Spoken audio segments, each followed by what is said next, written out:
lawyernya ketar-ketir. Si Reza Gladysnya udah stres loh. Ketakutan betul. Mereka khawatir banget kalau NM bebas. Pandang-pandanglah kalian besok di persidangan untuk menyaksikan eksepsi Niki Bull ditolak. Tapi kalian jangan marah-marah karena itu putusan hakim. Putusan hakim gak bisa diganggu gugat.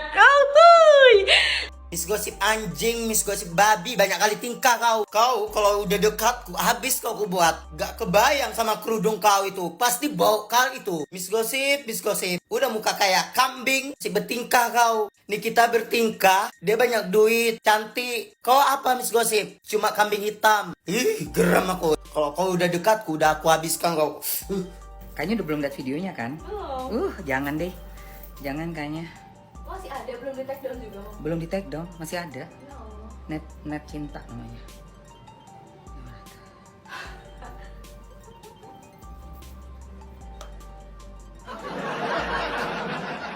Nama saya Niti Ratnaula. Bukan Mimin Mintar sih. Anaknya Kang Maman bukan. Jadi sama kayak kalian, aku juga penasaran sakitnya teh apa gitu kan. Cuma kan yang bisa menjawab itu hanya dokter, dan itu juga harus melewati yang namanya observasi dan lain-lain. Jadi aku tidak bisa menjawab Besti, tapi mending pusing mikir sakit apa gitu. Jadi aku nanyalah sama si ChatGPT ya. Buat para buzzer tenang dulu ya, sabar dulu, tahan dulu ketikan Anda. Aku hanya menanyakan kepada ChatGPT. Kalau kalian mau nanya juga mangga, nanya sendiri. Dari 19 FB-nya itu hal-hal yang cukup menarik, aku capture, aku kirimlah sama si ChatGPT. Kalau kayak gini teh kenapa ya gitu. ChatGPT menganalisa ya, bukan aku ya, ChatGPT yang menganalisa. Jadi ada 3 penyakit mental yang mengarah ke beliau. Ini aku bacain satu-satu ya. Satu itu adalah DID, Dissociative Identity Disorder, atau gangguan identitas disosiatif. Gejalanya memiliki 2 identitas atau kepribadian berbeda dalam satu tubuh. Peralihan antar identitas bisa disertai dengan hilang ingatan. Identitas bisa memiliki nama, suara, usia, bahkan bicara yang berbeda. Penyebabnya, trauma berat pada masa anak-anak seperti pelecehan atau kekerasan gitu ya. Yang kedua ada skizofrenia. Itu gejalanya halusinasi atau seperti mendengar suara-suara tidak nyata. Delusi, keyakinan aneh, pikiran kacau, dan kesulitan membedakan antara kenyataan dan imajinasi. Penyebabnya, kombinasi faktor genetik, ketidakseimbangan kimia otak, atau dopamin dan stres dari lingkungan. Yang ketiga, bipolar disorder. Gejalanya perubahan suasana hati ekstrim, emosi dan energi yang naik turun drastis, penyebab genetik, kimia otak, dan stres. Lagi-lagi ChatGPT, bukan aku. Karena aku gak punya kapasitas, saya bukan dokter. Dialami beliau itu mengacu ke DID. ChatGPT juga menyampaikan bahwa apa yang dia sampaikan itu hanya berdasarkan analisa, capturean, status-status, dan postingan beliau gitu. Kalau misalnya ingin tahu lebih dalam, harus diobservasi oleh psikiater. Ya seperti itulah, aku juga gak tahu. Ya sebaiknya memang kita kalau mau ngebahas, bahas aja. Cuma jangan memparodikan ya, kasihan. Takutnya makin memburuk kondisinya, karena beliau masih bersosial media.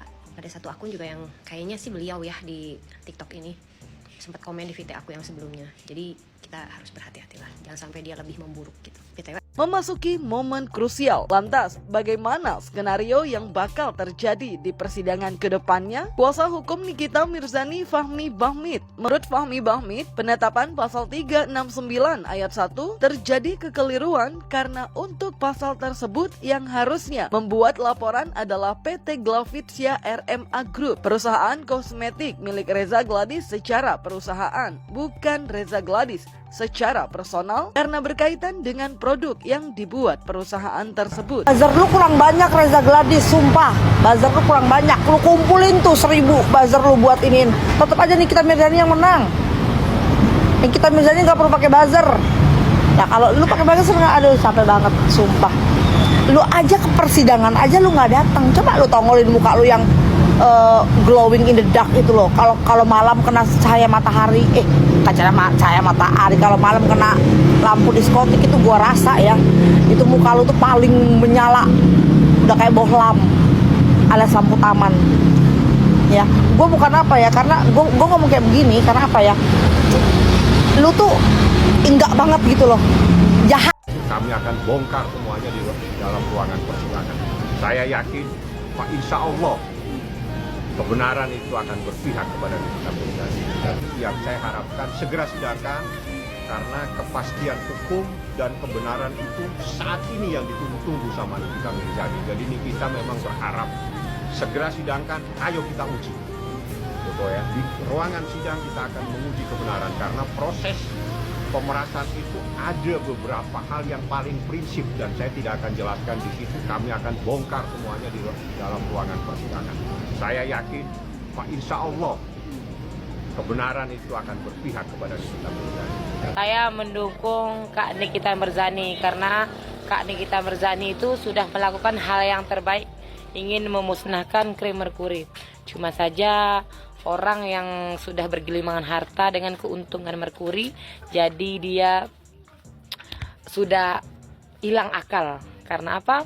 Karena sudah hilang akal dikarenakan duit untung dari merkuri ini tersebut.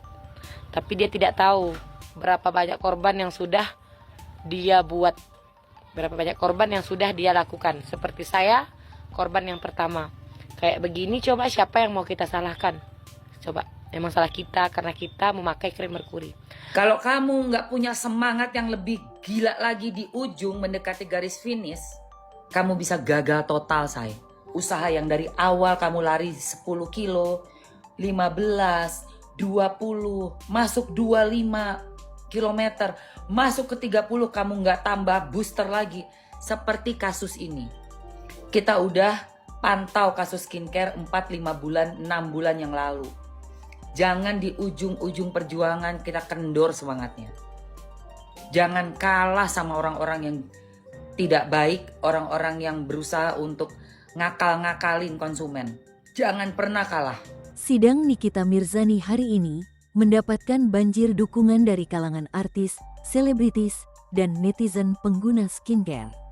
Pengacara Nikmir yang terang-terangan menolak dakwaan dari jaksa penuntut umum karena isi dakwaan berlawanan dengan BAP yang diserahkan ke kejaksaan.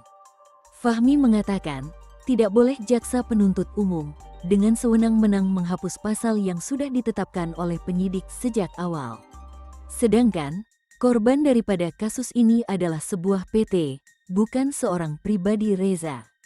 Tidak hanya itu, pengacara Nikita juga sudah sangat siap untuk bertarung habis-habisan di persidangan. Akan ada sesuatu yang mengejutkan lagi ketika nanti sidang putusan digelar.